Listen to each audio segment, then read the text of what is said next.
tembang ala sekarang sing jadul sing klasik koyo komplit matur nuwun. Monggo Mas Gareng Pacitan sesarengan kalian Mbak Elisa. Dayoe teko men jumeneng yuk kados.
Mboten namung Mas Gareng Pacitan ingkang asring sowan wonten Aladan Ponorogo klebet Mbak Lisa menika menawi kula tingali wonten ing YouTube menika nggih kaya wis omah teng Ponorogo. Mila kula nyuwun pendapat jenengan Mbak Lisa lan rumiyin magepokan kalian para pamirsa wayang wonten Aladan Ponorogo niku mungguing pengamatan jenengan pripun. Oke. Anu Mas Tetro kalau wonten Ponorogo niku anane namung remen seneng nek wis mlumpuk niku wagane niku istilahnya napa nggih nek tirakat nggih diniati dan semuanya niku nggih budaya ngoten dados nggih dinikmati secara detail ya dalangnya ya guyone sindene kabeh ora kok pilih-pilih ngaten. Jadi masyarakat Ponorogo menika sangat-sangat remen budaya utamanipun wayang menika. Dados asring sanget nggih jenengan sowan Ponorogo. Lah nggih enggak tahu ya dilalahe kok ya ngubeng nyengir ten Ponorogo niku bola-bali bola. Bolane kek mburi. Nggih. Mboten yen pancen asring teng Ponorogo timbane wira-wiri kaya Setrika Yogya Ponorogo. Mbok anu kemawon damel griya teng Ponorogo pisan. Ya rencana. Tapi ki wonten sederek juga sih di daerah Pelancongan itu juga ada. Terus nggih pun asring lumayan lah kalau sama Ponorogo agak kenal gitu. Oh, ngaten. Nggih, pokoke sing penting wis mangan sate karo nganu apa? Dawet. Dawet jagung. Dawet jagung. Nggih. Lek Mas Gareng napa makanan khas Ponorogo sing jenengan senengi? Ponorogo niku yen panganan kabeh enak. Nggih. Sedaya dulur Ponorogo niku maniak makan, maniak angkringan, maniak seni, maniak budaya. Iku lek Ponorogo kuwi rikala taun 2009 kula ndereke Pak Sento Yitno Carita bapakipun Mas Klipik. Nggih. Iku biyen teko sakniki priyayi Ponorogo ki tetep budaya demen wayang, demen marung, demen mangan. Nggih. Ponorogo niku nuwun sewu lho Mas. Benten kalih sanes-sanesipun.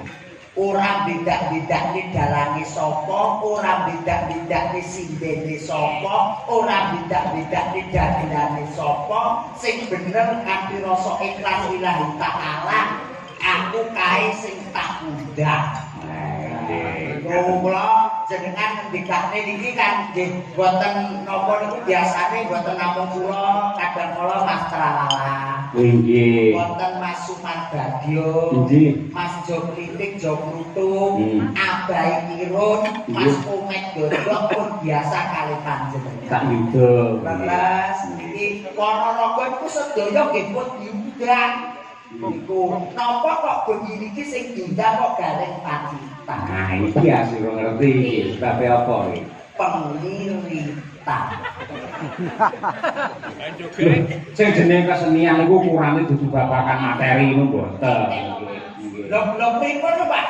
Lah ngoten niku jenengan padha karo nuwun sewu rada nyepelke karo Pak Mujito kuwi ayu sembodo kaya ngono. Niku setun tresnanipun Pak Mujito dumateng panjenengan ngoten niku. Lha kula mboten kok badhean kali Pak Mujito niku mboten lho kula wau jambare kampung liburan alhamdulillah diunggah nang gone gara-gara sembah nuwun Pak Mujito nggih. Sing penting wis seduluran lho, Mas. Iki sedulur aku ora tau mikir apa-apa kok ya. Sami mikir kowe. Mboten mikir sedulur kali dhuwit kula tetep mikir. Mikir apa? Dhuwit.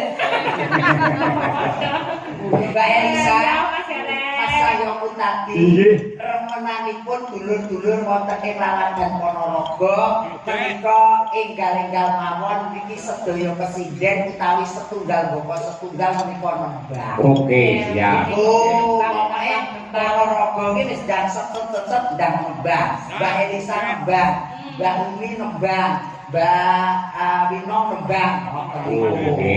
Oh, Enak lho gaweane gareng malah enak. ndang nggih to dicocokkan Nggih. dengan keadaan. Nggih. Goro-goro maksudnya Mas nggih. Nggih. Nggih, dadi wonten pamundhutan wau. Tembangan apa Tembangan wonten, podang kuning wonten. Nggih. Tapi tembangan riyen Mbak Lisa. Tembangan, siap. Rikono lho. Iya. Kok ganti posisinya apa sih? Aku lo pengen deket kamu gitu. Oh, bapakmu wis kono, yo dadak. Aku ki mau nek berselisih paham lagi gitu loh. Jadi aku kan mengambil jarak. Yo ora pengambil jarak awakmu kowe asline kowe aku nek kono kowe yo nglintut budi kok. Wonten lagonipun apa Mbak? Tembangan. Tembangan. Nggih. Monggo dipun aturaken dening Mbak Lisa sesarengan kalian kanca-kanca Madangkara. Lajeng kemawon nggih Pak nggih. Nggih. Monggo to tembangan. Dadah.